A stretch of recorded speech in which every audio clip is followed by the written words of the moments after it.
ख़बर शामिल कयूं पिया ड्रिब महर शामा खोड़ा प्रेस क्लब ते उजण यूथ फोरम जे अॻवाननि खोड़ा प्रेस क्लब पहुची कुछ ॾींहं अॻु बेगुनाह क़तल थियल नौजवान नारी रुबीना उजण जे वारसनि सां तहज़ीत बैदि सख़्त एहतिजाज कयो।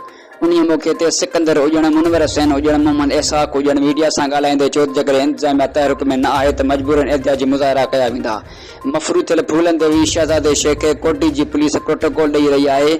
असां पुरअमन आहियूं। असांजे बेगुनाह नियाणीअ जे क़ातल एतिरा बाअसर आहिनि जो गुज़िरियल महीननि खां एहतिजाज कया पिया वञनि पर पोइ बि क़ातल पुलिस जी पकड़ खां ॿाहिरि आहिनि। हिननि आला अमलदारनि IG सिंध DIG सखर ऐं SSP खैरपुर मीरस खां पुरज़ोर मुतालबो कयो त ख़ुदा हिन मासूम नियाणी रुबीना उजण सां इंसाफ़ कयो वञे, ॿी सूरत में रोडनि ते बि निकिरी ईंदासीं।